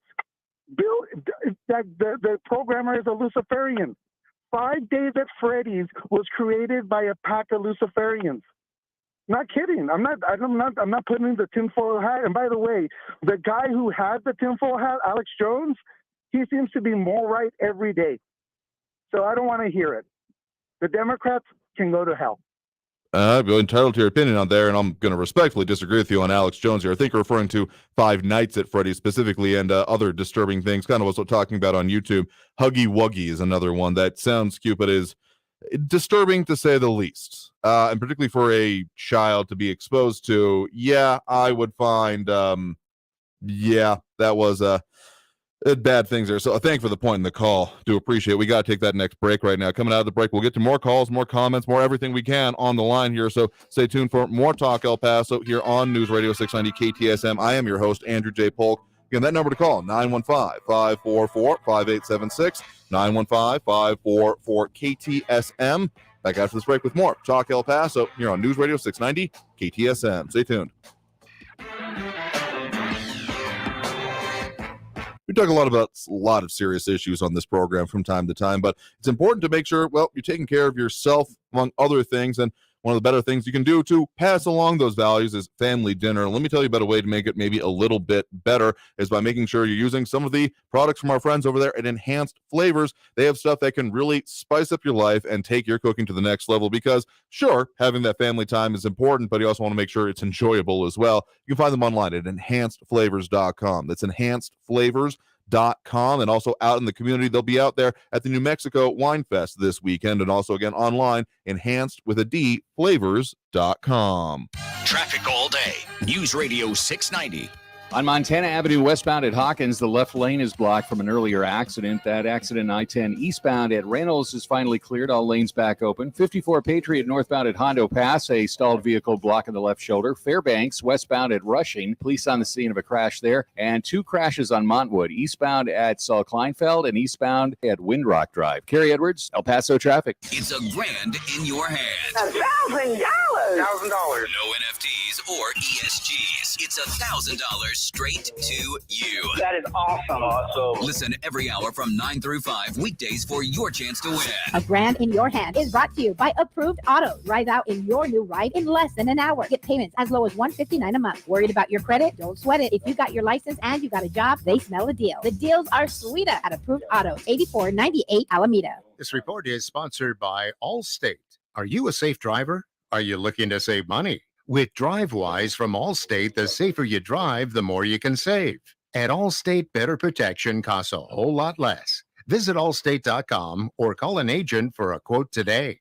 If you're 45 or older, this message could save your life. Health experts now recommend starting regular colorectal cancer screening at age 45. Colorectal cancer is a leading cause of cancer death, but it's preventable through regular screening. There are more screening options than ever before, including at-home tests. You've got the guts to prevent colorectal cancer. Talk to your doctor about your options and visit cdc.gov/screen4life for more information. Make the right choice for your house when it comes to windows and doors. The Window Depot provides over 1,000 in-stock vinyl windows, interior and exterior doors, plus all the supplies you'll need for installation and trim to complete the job, all at the lowest prices in town. Visit thewindowdepot.com to find a location near you. That's thewindowdepot.com. Stores are open Monday through Saturday, but they also offer online ordering and no-contact delivery. The Window Depot. Lowest prices, biggest inventory. Now Martha Stewart for Skechers. When I make a dish or embark on a craft project, I always use the finest, most fabulous ingredients and materials. Which is why, when it comes to footwear, I love Skechers. Because Skechers is the comfort technology company and uses the most luxurious, innovative materials and designs to make wondrously comfortable footwear with all the fits and features like Arch Fit and Skechers' world-famous air-cooled memory foam. It's exactly the way I'd make shoes. Find Skechers at a Skechers store, Skechers.com, or wherever stylish footwear is sold. Research shows listeners don't like it when ads interrupt their music. So to help you remember that Liberty Mutual customizes home insurance, we made this ad optional. If you want to skip this ad, remove your left earphone. Liberty Mutual customizes home insurance so you only pay for what you need. If you're missing this informative ad, you must love wasting your cash. It's the easy and smart way to save. Now it's all been said, so if that earphone was out, put it back in your head. Only pay for what you need at libertymutual.com. Liberty, liberty, liberty, liberty. El Paso's News Radio 690 KTSM. Live from the KTSM AM 690 studios, it's Talk El Paso with Andrew J. Polk. To be a part of the show, call 915-544-KTSM or follow on Facebook at facebook.com/Talk El Paso. Now here's your host, Andrew J. Polk. Thank you all so very much for joining us here for Talk El Paso, airing live on News Radio 690 KTSM. Your host, Andrew J. Polk, again, just putting it out here because if it might find useful for anyone, yourself or anyone you know, be good to have it. That Emergence Health Network Crisis Hotline, 915-779-1800. Doing a lot of heavy stuff here, and that can bring up a lot for people out of the situation and whatever your situation is. If you or someone you know might benefit from it, it does not hurt to call. Again, that number to call, 915-779-1800. We are, of course, still going with the phone lines here on our program here, as we will be doing so through the end of the hour here. And our phone number, then, of course, 915-544-5876, 915-544-KTSM. A lot of comments coming in over on the social media, Facebook, YouTube, Twitter, and Twitch. Calvin Williams, Kathy Codria, Flaco Jimenez, RJ, Dottie Butler Torres, saying there that it's harder to get in a baseball game than a school. I actually did go to the Chihuahua Stadium recently, and yeah, it's even cashless now. Not totally related, but the amount of things that have been deployed there is significant. So I referenced it ever so slightly, and I want to go a little bit deeper into it. The idea of schools being not able to be waltzed into, as I referred there with a previous caller. And I've been to certain schools that are, well, better set up. Now, this was a newly constructed one. I referenced it yesterday. The Carlos the newer school here that I keep forgetting the actual name of because it is not Carlos, Reyes Elementary. There we go. That one is one of the few actual elementary schools I've had reason to be in the last decade or so. And the way it is set up is essentially as a security corridor. Now, I'm not totally in favor of turning schools into prisons, but the idea of having some accessibility control does seem significant to me. So, and I mean, this has been a minor part of the conversation been going on, but if there's any action that I would definitely love to see, and I think would have an immediate impact on this issue, would be funding for that, to reevaluate schools and have them actually looked at being not able to be wandered into by anyone off the street. Not that it makes a total difference to those that this has affected, because it truly does not. But the difference, I think, of the response here of this not being a targeted crime, so to speak here, or whether it was or not, given the facts that have come out about what happened in Uvalde, about it being essentially sounding more like a crime of opportunity, something that was available and then taken advantage of and perpetrated here, as opposed to a thought out plan. Again, what actually happened in the mind of the person, the suspect in this case, now deceased, is almost going to be unknowable. But the idea of this being something that was even a possibility to happen and the opportunity was available, I think, is almost unconscionable to allow that to continue among many other things. So that's my small contribution to that part of the conversation. Let's go back to the phone lines here right now. Again, 915-544-5876, 544-KTSM. We have Ed on the east side here with us right now. Ed, thanks for joining us. Yeah, Andrew, I think that Andrew, your Takayos get the right idea. They one should be able to buy a weapon unless they're 21 years old, by God. They can't go get alcohol, or I don't think they can even drive a semi-truck till they're like 24 or 5. Their brain's not fully developed till after 21 years old. And the military is completely different because they are weeded out. But I'll bet you there's that new school you're talking about. That's what all the schools need if they're that well maintained. I bet none of our other schools even have a metal detector at the entrances. I can say personally that I've not been to a school in El Paso, and again, I'm not an expert on necessarily these matters, but in recent years, in any case, that schools I've been in and out of have not had them. I will agree. No, I remember from the grandkids' days going and getting them. Was just walk right in and walk right out. You know, one old guard there couldn't outrun a grasshopper, but that'd be a good report for Stephanie to make a report on what's being done to improve the security of the El Paso schools. The whole county, that would be she could really get in there and find out a lot.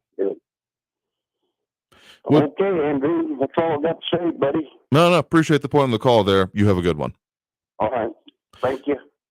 There actually was a statement that came out from the El Paso Independent School District, Superintendent Diana Saavedra, saying that they are working with security staff. Met recently, I'll just quote directly from here. I recently met with the district security personnel to learn more about the Safe and Secure Schools plan for EPISD. And a report to the Board of Trustees last week, I was able to outline plans to prevent and respond to potential incidents on campuses as we near the end of the school year. As a precaution, the district refrains from publicly discussing the details of the plan. However, I can share with parents that EPISD has spent time and resources updating its campus security systems, camera networks, and school entry plans. The EPISD Police Department has also spent many hours training to respond to violent situations like the one this week. Part of the statement, again, out as of yesterday from Diana Saavedra, El Paso ISD Superintendent of Schools here. Then a lot more comments coming on that. Let's squeeze in at least one more call before we hit that next break here. Well, we do have Raul on the northeast side here with us right now. Raul, thanks for joining us. Hey, Andrew. Hey there. What's on your mind? So yesterday, right after I got off the phone with you, I had a call, a restricted call from probably one of your listeners or callers, a coward, who invited me to leave the country. You also have a person, a Peinado character on your Facebook page that is a Sandy Hook denier, and right now he's calling this killing in Uvalde a false flag.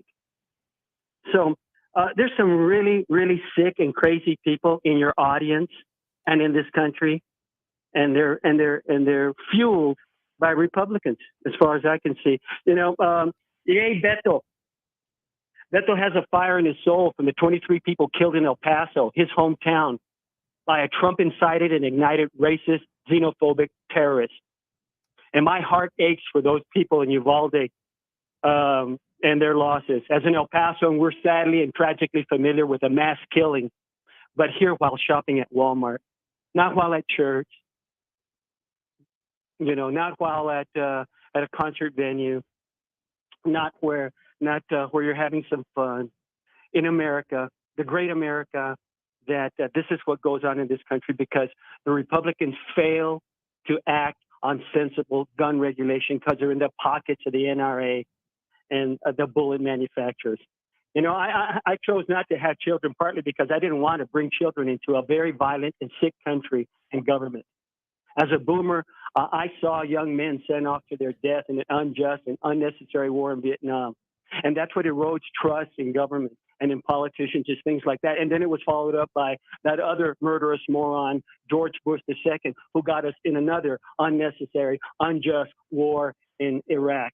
And now the news are that the El Paso DA is going to raise some money so that El Paso's don't have to pay for the defense, I guess, the public defender of this murder that came and killed 23 people in El Paso. What a sick, sick country.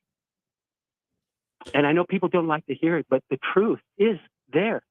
Ask the families of the people who just lost these kids in Uvalde or El Paso or the people in Buffalo, New York. What is going on? This doesn't go on in any other country like this. And it's because of this lax attitude about guns and this idea that this guy is part of a well-regulated militia. Okay, I don't think anyone out there is arguing that part of this. If there's anything that has come out, and I mean, I don't like before even prosecutions have happened, truly looking at this, but if you want to draw further parallels between this and what has happened in previous crimes, the recency of acquisition seems to be a very large part of it. Let me back up here for even one more second here. I fully decry and denounce any acts of violence, anyone threatening anyone else and saying you're not allowed to say that. That stands fully apart and against what we stand for on this program, and that will never change because we are here to have the discussion and allowing that. And I get a lot of flack from people saying, why do you allow certain people to say certain things? And the allowing as if I'm therefore agreeing with it. We do things a little bit differently on this program. We take in statements, we discuss them, and we open it up for further discussion. That is not even just a core tenet of this show, but I want to say the heritage of this country as a democratic republic and as one where free expression is literally enshrined in our laws here. So it doesn't mean we agree with it. If anything, that means that it's further open for debate and discussion. I think that's one major difference that people lose sometimes in the way we handle things on this show.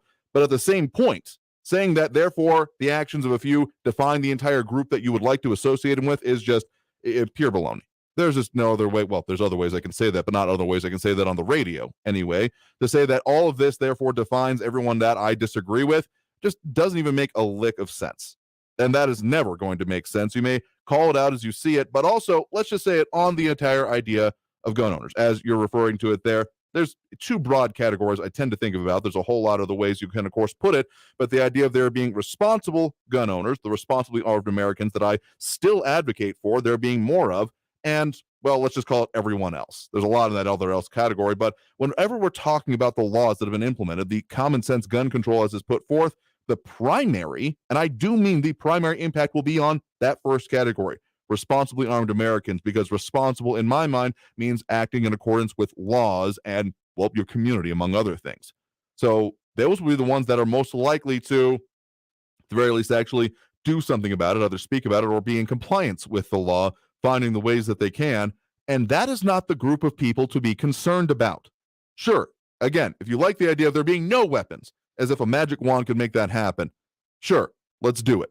But I don't think that in any kind of actual implementation that could happen. Or at the very least, it would not happen for anyone basically but that, again, first segment of the population, which is not the problem here. I don't think there's any even debate on this. No responsibly armed American that I know of is like, well, this is the kind of thing that happened. This hurts my heart as it does many others. And the idea of if there was a way to prevent someone that was having evil intentions in their heart, and I have no compunction about calling what happened in Uvalde evil, that should be done.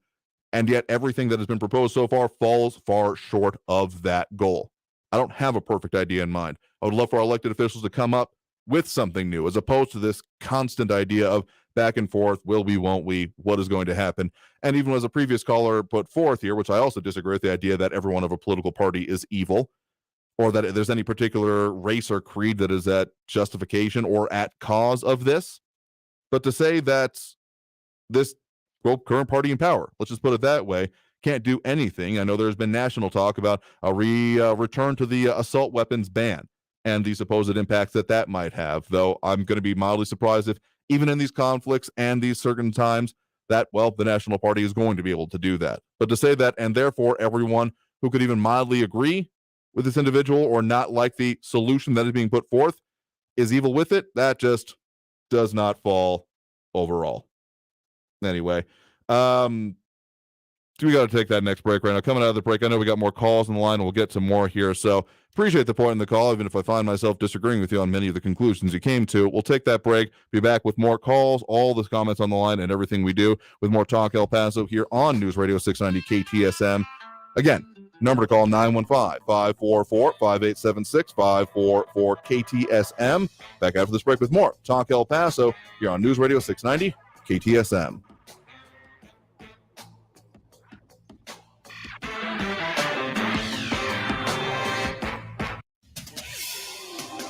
El Paso's News Radio 690 KTSM. I'm Selena Madrid with your CBS 4 News Update. The community of Uvalde, Texas is grieving today after a gunman went on a shooting rampage in an elementary school, killing at least 19 students and 2 teachers. Texas Governor Greg Abbott has identified the gunman as 18-year-old Salvador Ramos. Abbott says he's a high school student from Uvalde. According to Abbott, Ramos was killed by law enforcement. He was reportedly armed with a handgun and possibly a rifle. Investigators are now working to determine what led up to this shooting and also a motive. Here at home, messages of support and love continue to pour out from borderland leaders and school districts for those now grieving in Uvalde. In a statement, the Socorro School District said, quote, "We hold you in our hearts and thoughts and send strength, hope, and resilience to the entire Uvalde family. We'll continue to follow this tragic shooting both on air and online at CBS4Local.com. I'm Selena Madrid with your CBS 4 News Update. News Radio 690. Traffic all day.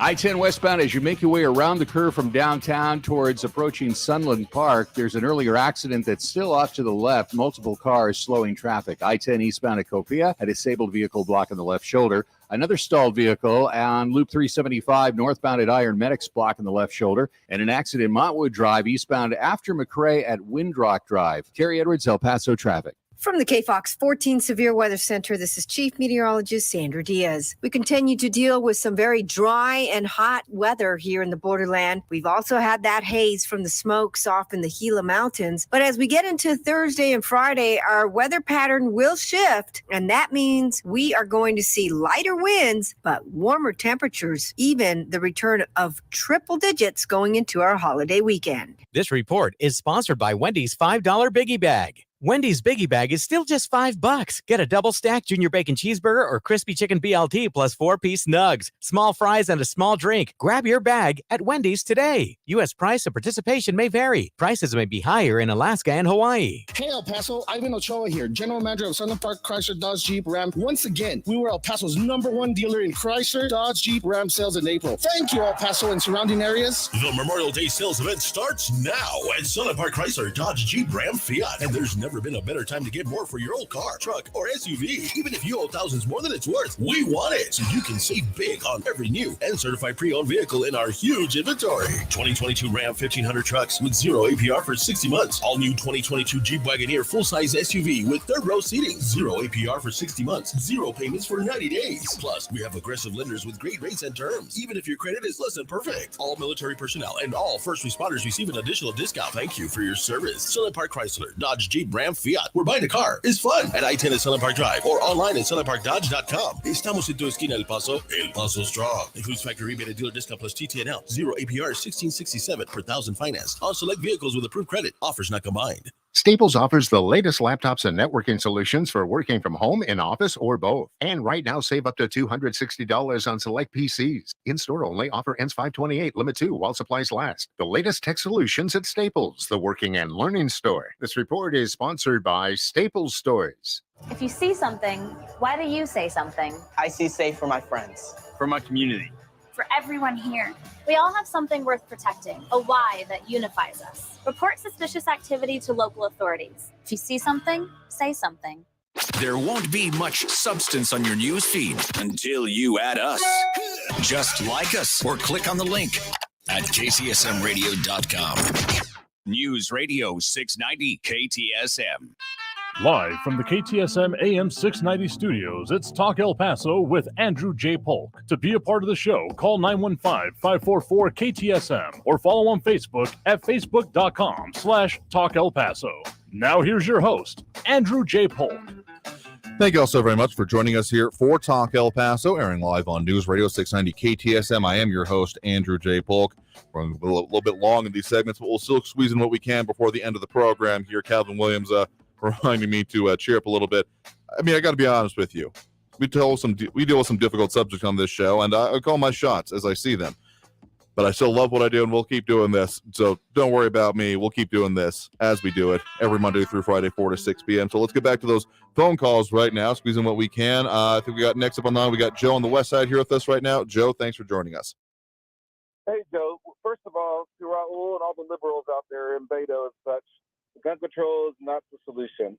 Okay, Chicago, strictest gun control laws, most murderous cities. Guatemala, the most strict gun laws, the most murder rates for guns per capita. Sweden, meanwhile, issues guns and teaches people to use guns and has the highest gun carry rate and the lowest gun deaths. We have a problem with a lack of God in our schools. We have a God control power. And let me give you an example. I taught in Houston and was a school counselor for many years. And I saw it hitting the socialism, communism, liberalism in the early 90s. First of all, no more public prayer before football games. Second of all, music class. Let's not sing God Bless America, even though it's part of the curriculum and a part of American heritage. You can't mention the word God. Let's go to the Christmas programs. No more singing Silent Night because it mentions around young virgins, so tender and mild. It's so on and so on and so on. And the problem is there's no God no more, no morals in these kids. And the parents aren't going to do it. Face it. Any teacher will tell you it's not going to be done in the schools. Now, the Democrat Party blocks school choice. Okay? Name me one school, Andrew, one school in the world, not just the United States, whether it be a Buddhist, Muslim, Catholic, Lutheran, Christian school. Name me one school that's had a mass shooting. None, because they teach moral. I don't care what your God is and what kind of God you worship. If you teach morals and godliness, it's not going to happen. Now, the schools in El Paso, and especially in New Mexico and the whole borderline region, they're in for a big hurt because not only do you got all this CRT stuff, you got no solution to bullying. That's the other factor. You know, there's two factors of these shooters. None of them attend church on a weekly basis or a monthly basis, and a lot of them are bullied. And there's no social emotional counseling program. I would love to be your guest one time. You can see my credentials on my website, problemswithschool.com. I would love to be your guest to show you the incompetence of the borderland region. In fact, when I first moved here from Houston, I tried to apply for a job with El Paso ISD, and frustrated I never got interviews. I did a Freedom of Information Request Act, and I got the resumes of the people hired over me, and these were just friends of the principal with no experience. They weren't licensed therapists. They had none of the experience I did, and none of the programs that I implemented for social emotional guidance. There is none in this district, none. Trust me, I have autistic kids that attended counseling, and I've talked to counselors and I volunteered at Polk Elementary. There is none. The we're in for a world of hurt sooner or later, probably in New Mexico, because New Mexico has a law against bullying. But when I confront administrators in Las Cruces and Gaston ISD, they have to do nothing to this bullying. You take God out, evil fills the void. Just like that one caller said, it's just Luciferian because these kids are uncontrolled. They're watching Hollywood movies that have shoot up, bang, bang, revenge, yet these actors are against guns. And they watch YouTube, TikTok, all these inappropriate things, and there's a void of God. We have a God control problem. And your thoughts on that? I mean, I'll agree with you that, as we have seen, I mean, it's been even beyond school. It's been within this country at large. We have seen less religious fervor in general. That can be borne out statistically as much. And the fact of the matter is that as it's not even just a belief in something, it's the activities that go around it, the moral instruction that comes with it. I'm going to disagree with you slightly that the idea of it being a locus in school is going to be viable at any point here, because I just don't see it. I also see the conjunction of the problem being that so many people have just completely abdicated their authority, thinking, well, I take care of them at home. These other institutions take care of them at school. It's interesting you bring up school choice, because I think that's a part of, well, the advocates who go on to that point do bring up with this, but expecting it to be taken care of at school, I think, is actually part of the problem here. The idea that, well, they get taken care of everywhere else. The amount of time that parents have just said, well, I do what I can at home, and, well, that's all I can do. And I think that that is at least part of the problem here, because, yes, it has been in recent generations we have seen this, and disaffected young men, for whatever reason. I mean, there's not been a whole lot of, like, exactly this is the point and problem, but the idea of there being some confluences between them, I find, well, very much so, being a problem here, and something as I'm looking at, futures for my family, I'm very much keeping in mind and keeps me up at night, because not doing that on your own, thinking it'll be taken care of elsewhere, I don't think that has worked out at any level of our society here. So I have to look further on what you're talking about there in your website. So appreciate the point in the call. We're going to squeeze in one more quick one if we can. We do have Frankie and Messia here with us right now. Frankie, thanks for joining us. You cannot be serious. What is this mush? I mentioned this to you and everybody else out there in the Southwest border region. You cannot operate a democracy when you got the majority of the electorate that's a bunch of ignorant, mutton-headed morons. And that's what's going to do us in. Now, that's point one. Number two, I get so sick and tired of the president, or any president, governors, and all the other elected leaders that get up there with a sad-looking face, crocodile tears, thoughts and prayers. Oh, this is so terrible. Oh, these poor little kids. Yada, yada, yada, yada, yada. And guess what happened? It's the same thing as if you poke a fire red ant nest. They all come out, and then they all look around, see what's going on. When there's nothing happening, they go right back in. And you poke it again. It's the same kind of thing with this stuff. It's going to happen again in another month, another 3 months, another 6 months. You're going to keep doing this thing. So as far as I'm concerned, guess what, United States of America fellow citizens? You either live with it and just shut up. Because the next time this thing happens, you just say, oh, hey, a bunch of kids got killed. Well, the next thing I want to say, there's going to be a picnic that we're going to have over here. So thank you very much for tuning in. What a bunch of ignorant morons.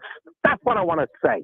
Okay, I'll agree with you on the idea that having an uneducated populace is the death of a democracy. If there's one other factor that I think our founding fathers got right, it was the analysis that if there wasn't a well-informed citizenry, we ain't going to go very far. The idea of concentration of power and knowledge only with, well, the very governing class, so to speak, was the entire rejection of what America was based upon. So people being uninformed on this, and I also think schools are a problem there as well, just to kind of connect it with the previous caller, because again, I have had involvement with certain youth leadership conferences over the years, and just going over what I consider very basic subjects: constitutional education, free market system, the American system in general, and their lack of knowledge of, like, how do you pass an amendment? How do you do that constitutional convention? The amount of people out there that don't know that and have therefore been very much failed by our school system is staggering, let's just say, and always concerns me. But to say, therefore, that's, well, I'll actually also agree with you on the idea that people who say thoughts and prayers and do nothing else in elected office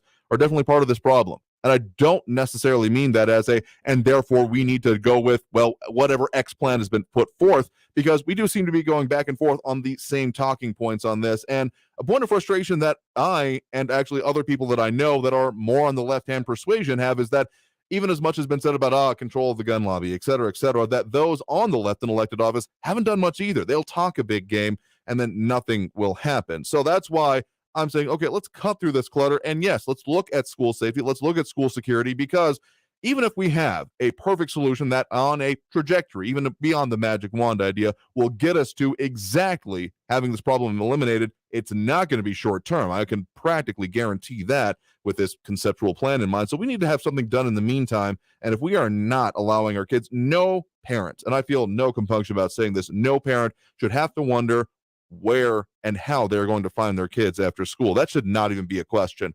And I think that's one thing that is fully within our power, regardless of political will, to deal with at this point here. So I thank you for the point in the call. We just got to hit that next break right now. So coming out of this break, we will talk further about this, tell you what we've got coming up for you on the program, and close out as we are all just about out of here. So we'll be back after this break with more Talk El Paso here on News Radio 690 KTSM. Stay tuned. Traffic all day. News Radio 690.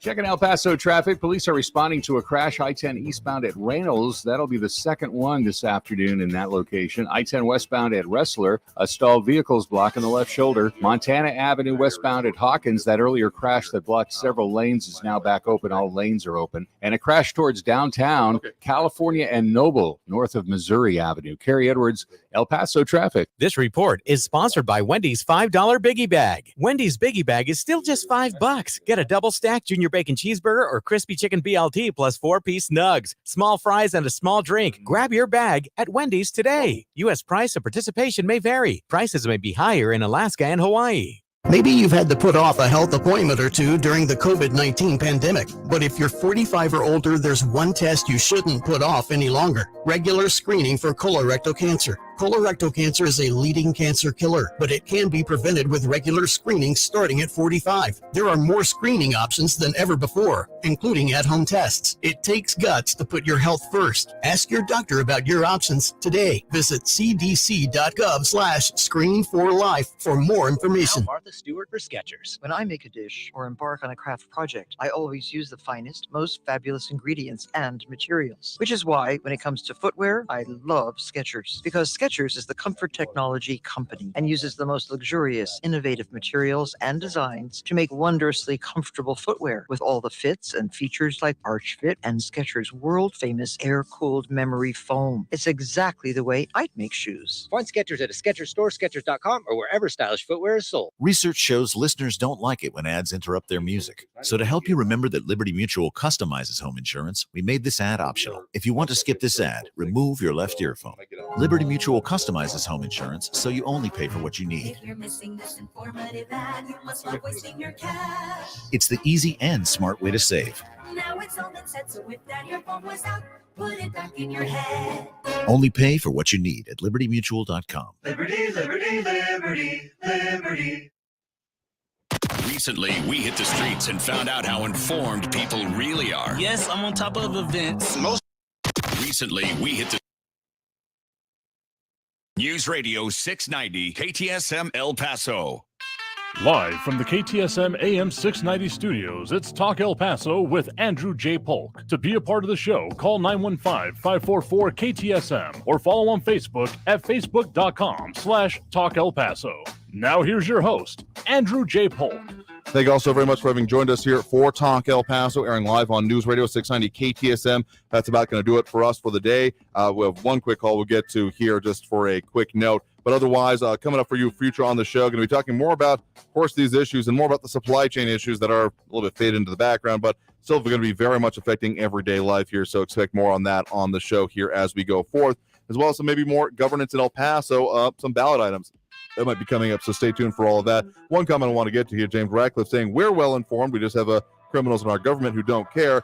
I'm not necessarily questioning your level of information, but I would caution you against underestimating the ignorance of the fellow man out there, unfortunately, because there's a lot of people who have just no clue, unfortunately. And that is, I think, one of the bigger problems facing our country here. But we got time for one quick call. We do have Marky on the line here. Marky, thanks for joining us.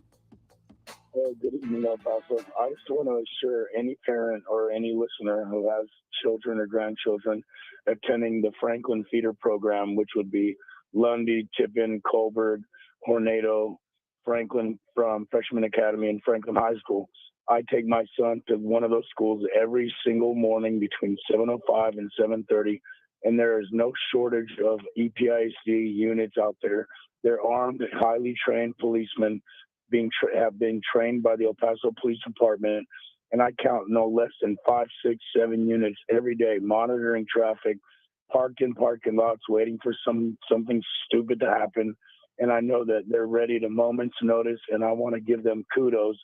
So anybody dogging on the police, don't dog on the El Paso Independent Police School police because they're everywhere and they're protecting our kids, and I do not worry about taking my son to school.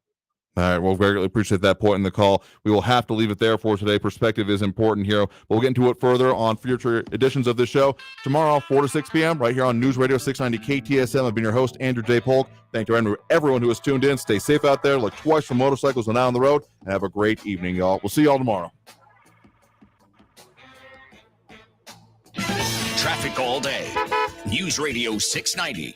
Checking El Paso traffic. Police are responding to a crash I-10 eastbound at Reynolds. That'll be the second one this afternoon in that location. I-10 westbound at Wrestler. A stalled vehicle's blocking the left shoulder. News Montana on the hour Avenue and westbound the at half. Hawkins. Traffic That earlier and crash weather will all block day. several lanes. News It's now Radio back open. All 690 lanes are is open. KTSM And a crash towards AM downtown El Paso, California the and iHeart Noble, radio north station. of Missouri Avenue. Kerry Edwards, El Paso traffic. Portions of the following program were pre-recorded.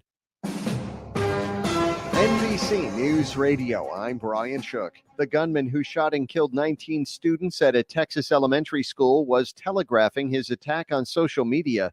Steve McCraw, who heads the state troopers, says the first Facebook post came Tuesday morning. He announced, on Facebook, a message that he was going to shoot his grandmother. After shooting his grandmother, the gunman posted again, bragging about the attack. A third post announced he was going to shoot up a school, although he didn't say which one. Texas Governor Greg Abbott is expressing skepticism about adding any new gun control laws. We need to realize that people who think that, well, maybe if we could just implement tougher gun laws, it's going to solve it. Chicago and LA and New York disproved that thesis. The Republican believes there are solutions to ending violence, but not through new legislation. First Lady Jill Biden says she and the president plan to visit Texas. Dr. Biden was at Dulles International Airport in Northern Virginia and told reporters, of course, we're going to visit Texas. She did not say when. The First Lady was at the airport to greet a second military shipment of baby formula. It's part of the Biden administration's response to the national shortage of the product. Prosecutors for special counsel John Durham have reportedly rested their case against Michael Sussman, an attorney with Hillary Clinton's 2016 presidential campaign. Lisa Taylor reports. Sussman is accused of lying to the FBI during an interview in 2016. At that time, he allegedly talked about a tip involving a possible communications back channel between Donald Trump and a bank linked to Russia. CNN says Sussman's defense lawyers are weighing whether he should take the witness stand in his own defense during the ongoing trial. The Congressional Budget Office says inflation has peaked and will slowly cool to about 2% by 2024.